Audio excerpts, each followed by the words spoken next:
Hello there, my very good friends. On today's wrestling news video, Sheamus and why WWE ended his WrestleMania dream. An NXT wrestler calls out Jacob Fatu for some reason. Darby Allin has summited Mount Everest. Should he dethrone Jon Moxley? Yes, and a update on Kevin Owens. I'm Adam Wilborn. And I'm Andy Murray. And this is the news. Okay, let's go and talk about Sheamus. He's done a quite open and revealing interview with the Daily Mail, talking about... That's a shame. Yeah.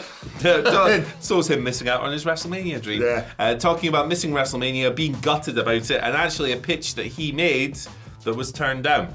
So I'm going to read you some quotes from Big Sheamus. Was this with Alex McCarthy? It was indeed. Oh, friend of the channel. Like him, Daily Mail less so much. Sheamus said the following. I was gutted that I wasn't at Mania. The last appearance I had was at the Rumble. I want to be in the mix. I want to be there. I'm more passionate now about my job than I ever have been. Some of the guys are like, you've been at so many WrestleManias. It's okay. But it's not okay.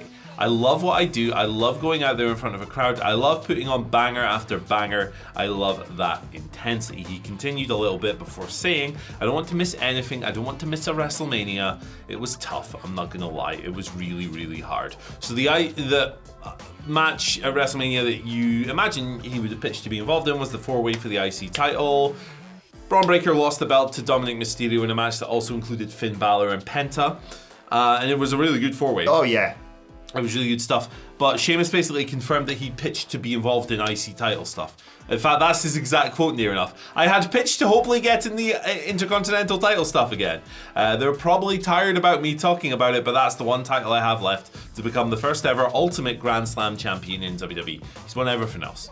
That's the holy grail. That's it. But I wasn't happy sitting at home. I don't want to miss WrestleMania. I don't want to go there and not be part of the biggest show of the year.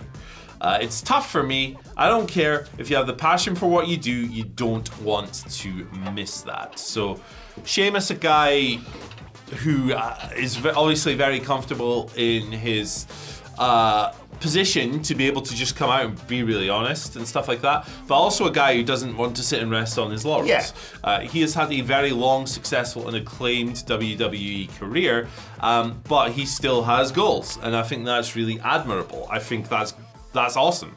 That rules. I want wrestlers that I watch and enjoy to be hungry and to want to get after it. And it's really cool for him.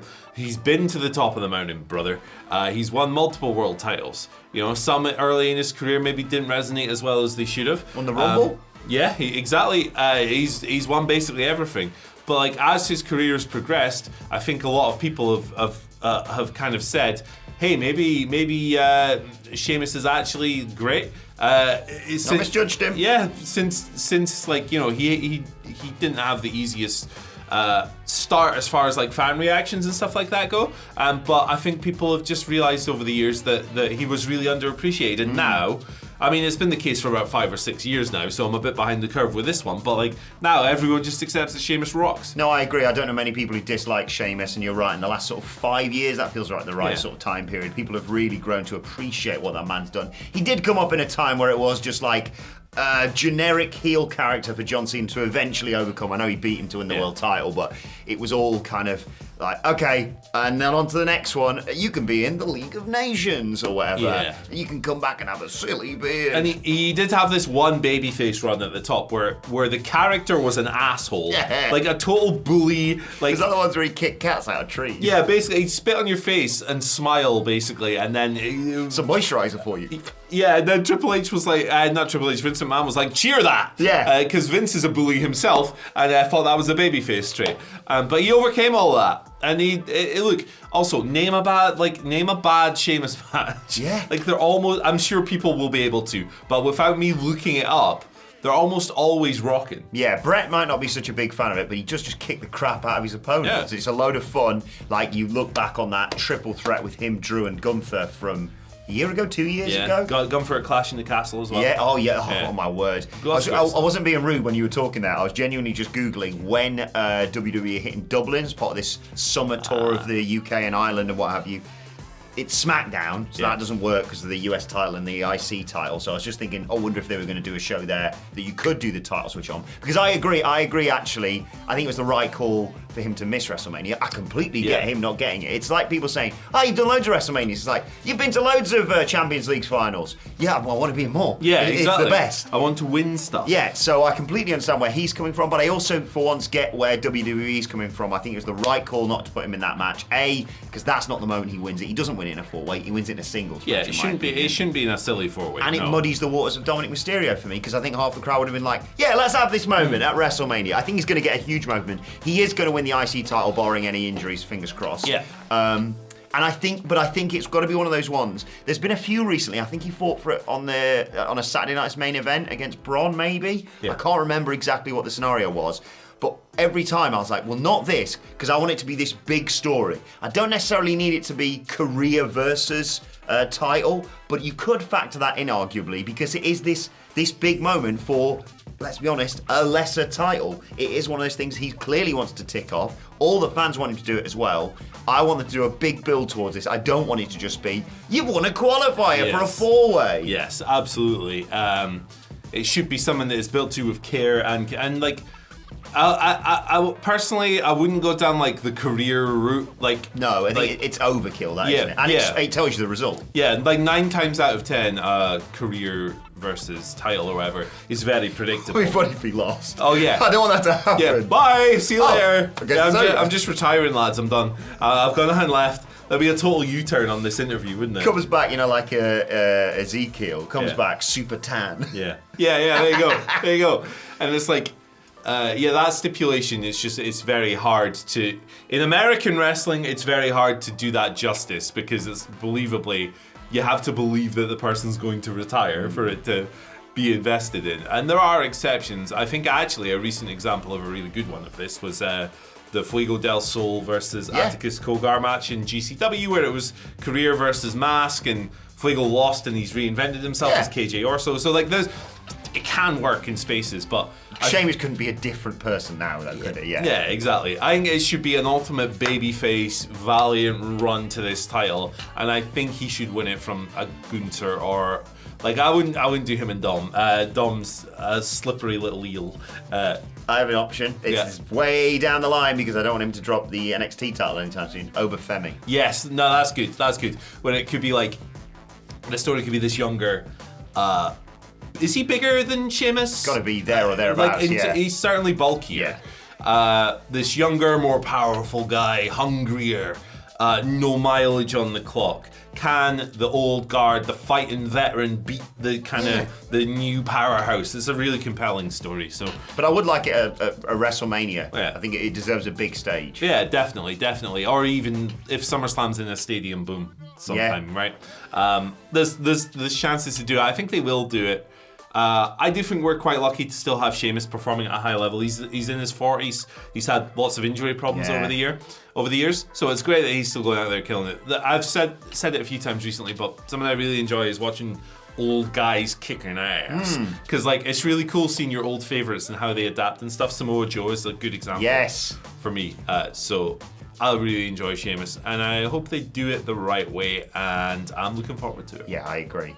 From the IC title to the US title, the US champion, of course, Jacob Fatu, all gas, no brakes, as is an NXT wrestler who thought it was a good idea to call him out over the weekend on social media. Basically, an exchange went down on X between a fan and WWE Evolve superstar Keanu Carter, who, I'll say this. Keanu Carter tweeted, "Regardless, I stand on business. If you got a problem with me, get up with me." And a fan simply asked, "Thoughts on Jacob Fatu?" Which is a bit of a loaded question. Yeah. I wouldn't go in it. Do you want my thoughts on Jacob Fatu? He seems like a lovely man. Yes. A terrifying, lovely man. Keanu Carter did not say that, yes. Andy. He said, "Heard he got a problem with me, but he hasn't said nothing to me. He's scared of me. You'll figure out what you'll think, though." Okay, brave, fair play. Now, I will point out, if you're unaware of Keanu Carter, he is a heel, so this could be all part of the persona. Keanu Carver. Sorry, Yeah, it's all good. It's all good. Keanu Carver. Apologies, Keanu. I was sitting there, how do I do this without looking like an asshole? No, jump in. Keanu Carver, he's a heel. He's sort of gritty fighter from the street sort of character. So this is in keeping with his character thing, which I hope it is that, because otherwise you're going to have a real problem when they bump into each other in catering. Yeah, he's previously called out the Bloodline for voting for people, people that cause a lot of discussion. This is a weird one to me. If it's not in character, it's like, what? What's going on here? Old people, Jacob Fatu. Yeah, Jacob Fatu's a weird one, and Jacob Fatu does not mess around, as we've seen with that. Remember that fan video? That was the moment, because I didn't, for my sins, didn't know a great deal about him, and then you showed me that, and I was like, "Yep, get him signed." Yeah, don't mess with Jacob Fatu. It's the way this guy's like, "Yeah, I'm gonna do it, guys. I'm gonna do it. Come on, man. Yeah, Dead. Let's go." And if it's in character, it's also weird because it's like. They're not happening, is it? Yeah, they're not just gonna like pick. And all due respect to Keanu Carver, he's at the start of his WWE run. They're not just gonna go, "Oh, he said something on Twitter. We better put him on SmackDown in the US title match." Yes. This is the personification of Twitter bubble. Yeah. So like, if it was a SmackDown wrestler, if I don't know, Nathan Fraser had gone on to Twitter and gone, "Jake Fatu sucks" or something, they'd be like, "Okay, they're building to a match." Yes. But it's an Evolve wrestler. Who you'd think like Evolve is like, it's a layer of developmental basically, yes. And it's like, and Carver was on like NXT Level Up when that was still a thing and stuff like that, and by all accounts a very promising wrestler, but it's like, I don't think they're gonna book that match soon. No. I don't see the point of this. It's like, needless. If you're going to do it, like you say, if you're going to do it with, I don't know, just to pick a name out of thin air, Austin Theory, right? Sure. Someone who's not really being utilised. I know he's having the odd match on Sure. Raw and what have you, but someone who you could feasibly say, Evolve can borrow him for a night, and they can do a big thing. Oh my God, this big WWE superstar is coming to Evolve for the night because Keanu Carver's for some reason taken leave of his senses and called them out. You're not going to risk that with. Way Jacob Fatu is on the precipice of mega stardom right now. He's got big things going on, clearly down the line with Solo Sikoa, and you can just have him destroy everybody for me as US champion. But yeah, I think if you went, and now on SmackDown, after their Twitter beef, people would not care, and no offense. Yeah, it's just a weird one. So I don't really see the point of it, and if it is not a work, maybe just log off. Let's get those social media sessions working in developmental, shall we? Yeah, let's just log off a little bit. Obviously, there have been some questionable tweets from NXT wrestlers recently. Did you see the week after that, by the way, the first shot you saw of Javon Evans was him on his phone. Yeah, well played. It's quite funny. It's quite funny, and you should do stuff like that. Just take the piss a little bit. A weird one. Jacob Fatu's probably sitting there at home going, "What's going on? Like, what is this?" I think if I was given that as a storyline, I'd say, I'm not doing that. Yeah. Because I do not want Jacob Fatu going, "You got a problem?" Yeah. It's just strange. No, sir. I love you. You know what else is strange? What's that? Darby Allin climbing Mount Everest. This is Everest. mental, yeah. I mean, from a personal standpoint, like, it's a hell of an accomplishment. Incredible. But obviously, the situation has caused a lot of people to go, "Hold on a minute, you're supposed to be world champion, or you're supposed to dethrone Jon Moxley." But congratulations to him. He summited Mount Everest yesterday.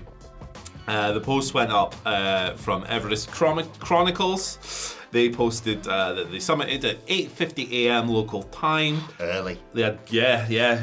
I'll stay in bed, thanks. Yeah. When it's snowy, I'll go up there. About midday, I'll see you. Yeah, because it's so easy. Everyone knows.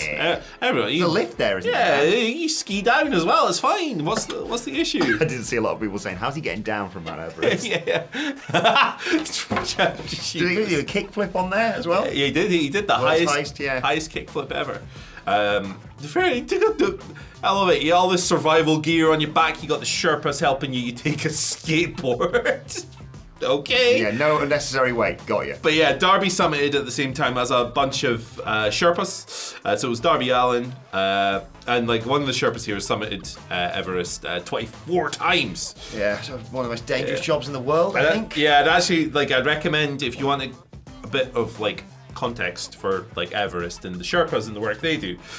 and how they are really underappreciated a lot of the time is that watch the Sherpa documentary. It's really good. Yes, it's really good. John stuff. Oliver did a great thing on Last Week Tonight as well about the rise of people going up Everest, and the work that those people do. Fair play. So you have to be respectful. Yes, and I imagine Darby was. There's no word that he wasn't. This isn't something he's just gone, bollocks, I'll just climb exactly. Everest. He's put some work into this. Exactly, and he's been trying to do it for 2 years. He got injured last year. Of course, yeah. And all that stuff. Now, apparently he's going to talk about it today.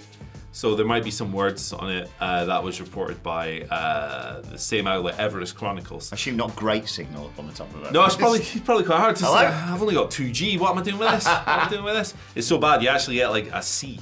Oh dear. Level of, that's not even a thing, is it?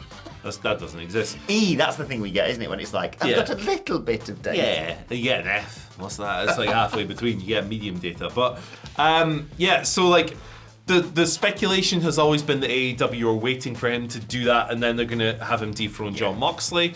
There's been a lot of talk recently about how instead it should be Will Ospreay or maybe like a Hangman. Ospreay is the most common name that comes up. I think it's going to be Ospreay. Yeah.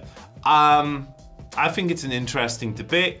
I think, like me personally, I understand why people are like, no, not Darby, because he's gone off and done this thing when he should be caring about the title and the story and all of this stuff. Me personally, I don't give a damn about that. I don't care. I don't know. Like. It does not move me that he took the time off in the middle of this storyline. I don't care. I simply don't. Yeah, it's sorry, I've interrupted you there. I'm not saying I don't care about him in Everest. I think it's a great personal thing that he's done. Like the list of people who can successfully do that is very small. Yes. So good. Good for him. But like, I don't care that he took time off. Me personally, this is gonna annoy some people. I would still put the belt on him. Really? Yeah. There's speculation, isn't there, that they not screw the fans, but Will Ospreay wins a Double or Nothing and then subsequently loses at Allin, Texas. Yeah. Because I can't remember what show it was. They've got a pay-per-view coming up in Seattle towards the end. Is it Wrestle Dream, possibly? Yes, it would be. Yes. So that might be the location that they decide to go with Darby Allin for. I personally, this isn't anything on Darby Allin. I'll get to him climbing Everest in a second. I'd put it on Will Ospreay as soon as possible. If you can do a Double or Nothing, I'd do it there, to be honest. Yeah, I think most get it people. Off Jon Moxley. I think most people would agree with you. Put it on Will Ospreay. But I can see this like it's an incredible story, and this is we can't say this enough, a phenomenal achievement. Yeah. Like I get it, there is more of a commercial element to climbing Everest. But you still have to climb Everest. Yeah. You're not on a Sherpa's back going, keep going, mate, come on. Yeah. It's not like a thing you just randomly do on a whim. Like it's incredibly dangerous. Exactly. And then you look at things like the Khumbu Icefall. Like people think about like the weather and like the atmosphere that high and all this stuff. And those are killers, obviously. But then you look at like the giant crevasses that they go over with a ladder.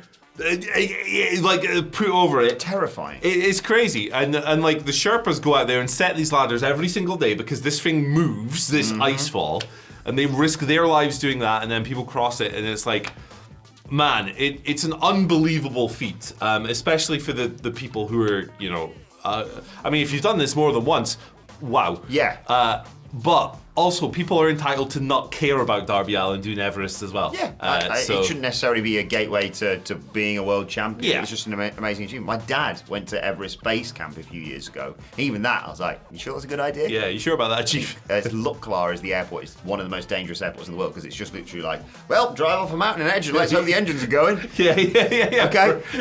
But yeah, in terms of he shouldn't win because he left us. Right, here's what I'm going to say.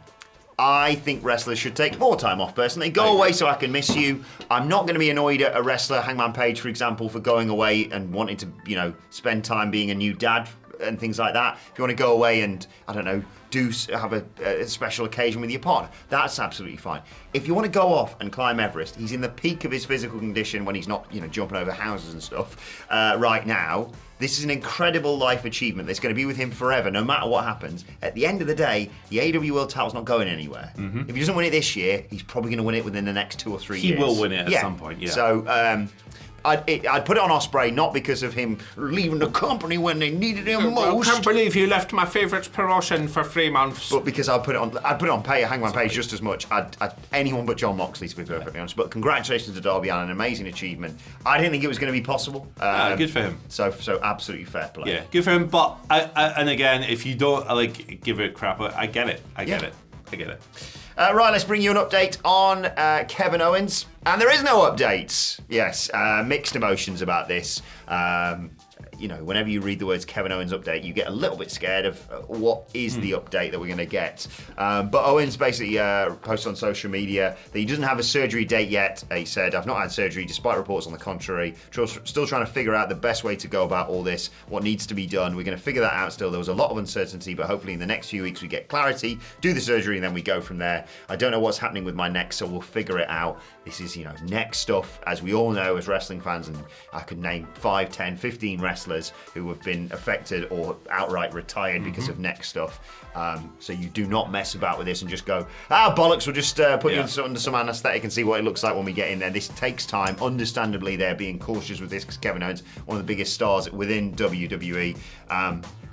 So best luck to him, and we'll bring you any updates as and when we get it.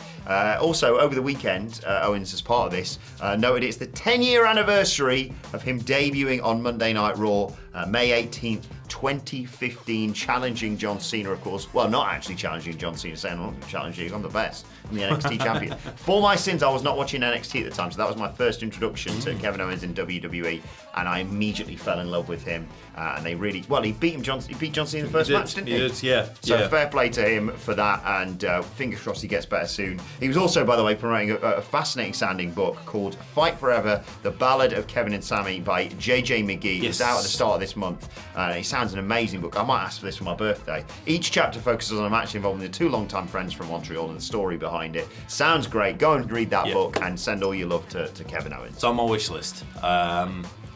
Next stuff. It's very complex, obviously very difficult. There's a lot of work, obviously, that has to go in before they can even think about booking surgery and stuff like that. Figuring out all kinds of repercussions and treatments and what's gone wrong and how do we ensure the best possible outcome. So always defer to the experts on situations like this. It's a very serious injury that Kevin Owens had, and obviously expectations need to be managed with everyone involved, including us fans of him. And I think that he is somebody who has given everything he's got to what he does for a living, and his family, of course, and everything ultimately he does is for them at the end of the day. But from a wrestling standpoint, he's always worked extremely hard. He has always put his body on the line in big spots. He has always, even when he was getting bad creative from a blethering billionaire buffoon, that's good alliteration, that is. Even when he's been given not the best creative, he has made the most of it. He is the king of taking bad ingredients and making something good. So Kevin Owens connects with a lot of people. I think he's one of the MVPs of WWE since he joined. One of the greatest NXT call-ups ever. Yeah, he's awesome. I mean, who doesn't love Kevin Owens? Who doesn't love this guy? Well, don't put pineapple on pizza, but okay. Yeah, come on, Kev. That's our one philosophical disagreement. But yes, best wishes to him. Yeah. Everyone loves Kevin Owens, and I hope that he's feeling the love from the wider wrestling community as he goes through this stuff. I'm sure he is. And I look forward to the day when we have some good Kevin Owens to share further. Fingers crossed. Crossed. Best wishes to him. I really miss him already, and it's going to be a rough period without this man. Yeah, I really do hope they find a way to get him on television. Not so necessarily having to work the towns and what have you, but even if it's just I don't know, a Zoom call, because I love to hear that man talk. Yeah. Just chime hacks into the Tron with a Zoom call. A little picture. There he is. Hello. Get well soon, Kevin, though. Yeah, I hope it all goes well. Yeah, get well soon, and hopefully in the not too distant future we'll maybe have some more positive updates. Fingers crossed. On his situation. Hey, but that's been the news. I hope you've enjoyed it. If you want to watch a video about 12 minutes of us theorizing on Karrion Kross, why he's not getting pushed, why he's super over but he's on main event, here you go, tickle that button on your screen. And click it definitely, but Yeah, tickle it as well. Well, if you tickle it, Yeah, I'll give you. Unless it's your TV, that's a bit weird. Just tickle your telly. Check it out. Bye. Bye.